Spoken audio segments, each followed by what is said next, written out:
नमस्कार दोस्तों, स्वागत है आपका आज के इस वीडियो में। दोस्तों, जैसा कि आप जानते हैं कि हमारे पीएफ अकाउंट में जो पैसा जमा होता है वो पैसा दो पार्ट में जमा होता है। एक है पीएफ फंड और दूसरा है पेंशन फंड। तो अभी जो पेंशन फंड है, इस पेंशन फंड में जो पैसा जमा होता है उस पैसे को निकालने से जुड़े कई सारे सवाल पीएफ मेंबर्स के मन में आते हैं, जैसे कि जॉब करते हुए हम पेंशन फंड का पैसा निकाल सकते हैं या नहीं, या पेंशन फंड के पैसे को हम कब निकाल सकते हैं। इस तरह के कई और भी सवाल है। तो आज के इस वीडियो में हम पेंशन फंड के बारे में ही बात करेंगे, लेकिन इस वीडियो में मैं आपको पेंशन फंड से जुड़े किसी भी सवाल का जवाब नहीं बताऊंगा, बल्कि मैं आपको बताऊंगा कि पेंशन फंड में जो पैसा जमा होता है उस पैसे को हम कब निकाल सकते हैं और कब नहीं निकाल सकते हैं। इन दो सवालों का जवाब मैं आपको आज के इस वीडियो में बताऊंगा, और इन दो सवालों का जवाब अगर आप जान लेंगे तो पेंशन फंड से जुड़े किसी और सवाल का जवाब आपको जानने की जरूरत नहीं पड़ेगी। तो चलिए शुरू करते हैं आज का वीडियो। और वीडियो शुरू करने से पहले आप सभी से रिक्वेस्ट है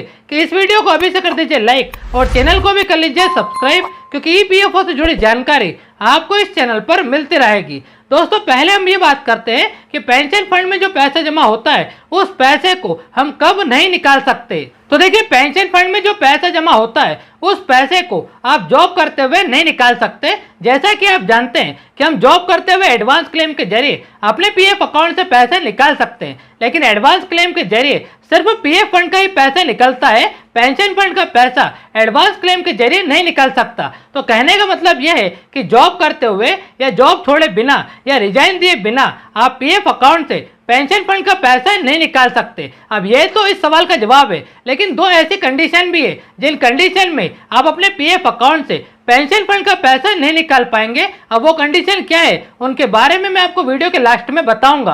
अब बात करते हैं कि पेंशन फंड में जमा हुए पैसे को हम कब निकाल सकते हैं। तो देखिए, इस सवाल का बहुत ही सीधा सा जवाब है कि आप जॉब छोड़ने के बाद अपने पीएफ अकाउंट से पेंशन फंड के पैसे को बहुत ही आसानी से निकाल सकते हैं। जॉब छोड़ने के बाद आपके पीएफ अकाउंट में डेट ऑफ एग्जिट अपडेट होगी, और डेट ऑफ एग्जिट अपडेट होने के बाद आप फुल एंड फाइनल क्लेम करके अपने पीएफ अकाउंट से पेंशन फंड का पैसा निकाल सकते हैं। फुल एंड फाइनल क्लेम में दो फॉर्म सबमिट होते हैं, एक है फॉर्म 19 और दूसरा है फॉर्म 10C।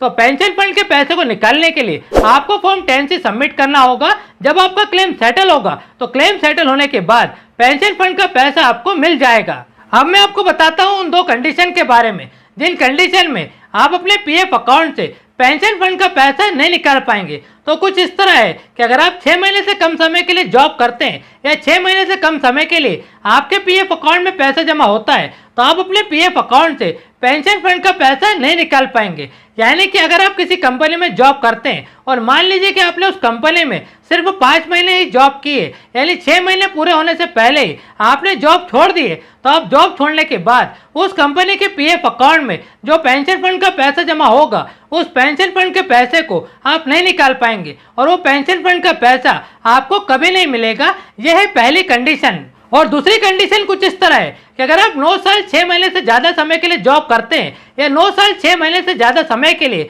आपके पीएफ अकाउंट में पैसा जमा होता है तो आप जॉब छोड़ने के बाद अपने पीएफ अकाउंट से पेंशन फंड का पैसा नहीं निकाल पाएंगे। यानी कि अगर आप किसी कंपनी में जॉब करते हैं और जॉब करते हुए आपको 9.5 साल या उससे ज़्यादा का समय हो चुका है और इतने ही समय से आपके पीएफ अकाउंट में पैसा भी जमा हो रहा है, तो इन 9-10 सालों में आपके पीएफ अकाउंट में पेंशन फंड का जितना भी पैसा जमा हुआ होगा, जॉब छोड़ने के बाद उस पेंशन फंड के पैसे को आप नहीं निकाल पाएंगे। हालांकि इस कंडीशन में पेंशन फंड का वो पैसा आपको मिल जाएगा, लेकिन दूसरे तरीके से। अब वो तरीका क्या है उसके बारे में अगर आप जानना चाहते हैं तो इसके लिए मैंने एक कंप्लीट वीडियो ऑलरेडी बना दिया है। उस वीडियो का लिंक आपको नीचे डिस्क्रिप्शन में मिल जाएगा। बाकी आज की इस वीडियो में सिर्फ इतना ही। उम्मीद करता हूँ दोस्तों इस वीडियो के जरिए बताई गई जानकारी आपको पसंद आई होगी और ये वीडियो भी आपको पसंद आया होगा। वीडियो अगर आपको पसंद आया हो तो लाइक जरूर करें। चैनल पर अगर आप नए हैं तो चैनल को भी सब्सक्राइब जरूर कर लें, क्योंकि ईपीएफओ से जुड़ी जानकारी आपको इस चैनल पर मिलती रहेगी।